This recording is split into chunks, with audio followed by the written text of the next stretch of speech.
Hola, buenos días. Hoy vamos a hablar sobre la membrana plasmática. Para empezar, la célula es como una fábrica bien organizada donde entran y salen materiales.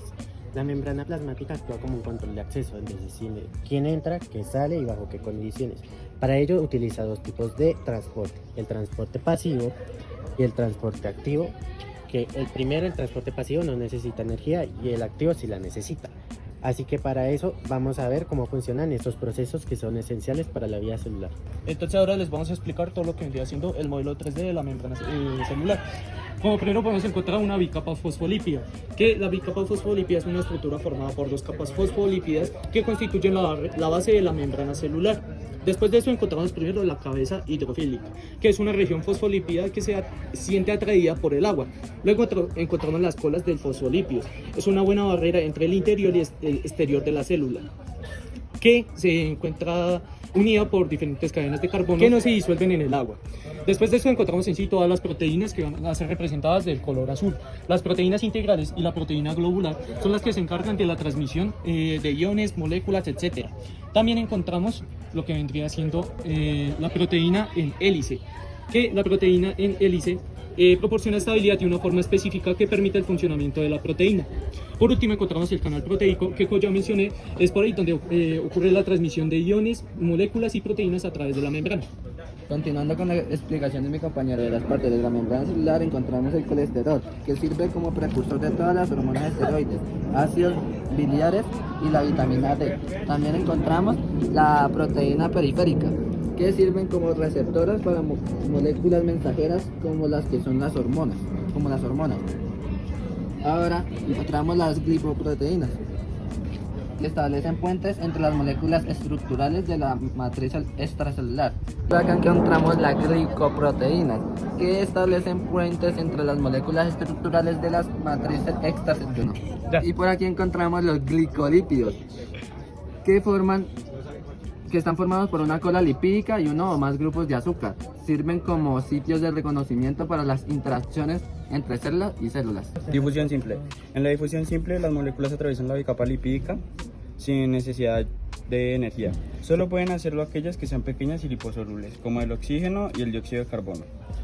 ¿Por qué? Porque la membrana está formada de principalmente fosfolípidos y sustancias hidrofóbicas, que pasan con facilidad. Un ejemplo de difusión simple podría ser cuando el oxígeno entra a nuestras células mediante esta misma y el dióxido de carbono sale de la misma manera. La difusión facilita. No todas las moléculas pueden atravesar la membrana por sí solas. Algunas son demasiado grandes como la glucosa o tienen carga eléctrica como los iones. Para estas existen proteínas especializadas que las ayudan a cruzar. Existen de dos tipos. Proteínas de canal que forman poros específicos por donde pasan los iones como el sodio o el potasio. Funcionan como puertas automáticas que solo se abren para ciertas sustancias. Proteínas transportadoras que cambian de forma para mover una molécula de un lado a otro de la membrana. Ahora hablemos del agua. Aunque es una célula muy pequeña, no atraviesa la membrana con facilidad porque es polar. Para moverse utiliza unas proteínas llamadas acuaporinas, que funcionan como túneles especializados en el paso del agua. Este proceso se llama ósmosis y depende de la concentración de solutos a ambos lados de la membrana. Y existen tres tipos de soluciones osmóticas. La primera, hipotónica, más agua afuera de la célula que adentro. El agua entra y la célula se hincha y podría explotar. La segunda es isotónica, es cuando hay un equilibrio entre el agua y los solutos. La célula mantiene su tamaño normal. Y la última, hipertónica, más solutos afuera. El agua sale y la célula se deshidrata. Y el ejemplo más común es cuando dejamos una célula en agua con mucha sal. Se encogerá porque el agua saldrá mediante la ósmosis. Entonces ahora vamos a hablar del transporte activo, que este es el que requiere energía y va en contra del gradiente de concentración. Entonces, pues primero vamos a hablar del transporte primario, que es el uniporte. Entonces, aquí en este caso la célula usa ATP para mover las moléculas en contra de su gradiente. Un ejemplo clásico de este es la bomba de sodio-potasio, que mantiene la diferencia de cargas eléctricas en la célula, que pues esta es esencial para la transmisión de impulsos nerviosos. Entonces, pues les voy a explicar un poco más sobre la bomba de sodio-potasio, que es que expulsa 3 iones de sodio afuera de la célula e introduce 2, como está acá, iones de potasio dentro de la célula. Entonces, aquí cuando sucede este ciclo, entonces gasta ATP en este ciclo. Un ejemplo para esto sería que sin esta bomba nuestras neuronas no podrían transmitir señales eléctricas. Ahora vamos a hablar sobre el transporte activo secundario, que es el cotransporte, que serían estas de acá, esta de acá. Entonces aquí la célula usa energía almacenada en un gradiente creado previamente, como lo hizo la bomba de sodio potasio. Entonces, pues esto lo usa para mover otra molécula sin gastar directamente ATP, que entonces se divide en dos partes, que es simporte y antiporte. Entonces, en el simporte, ambas moléculas se mueven en la misma dirección. Como podemos ver acá, se van hacia la misma dirección de extracelular a intracelular, como es la glucosa y el sodio, que entran juntos a la célula intestinal, y el antiporte, que es este de acá. Podemos ver que las moléculas se mueven en direcciones opuestas, que un ejemplo de este puede ser el intercambio de sodio y calcio en las células musculares.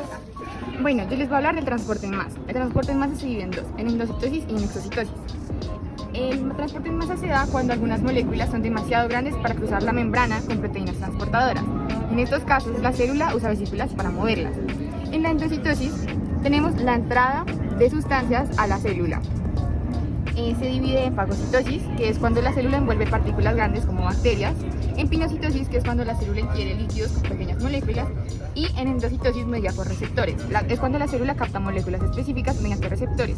Un ejemplo de esto sería el colesterol malo. Aquí vemos cómo la membrana se dobla para que luego forme una vesícula y así pueda entrar la sustancia a la célula.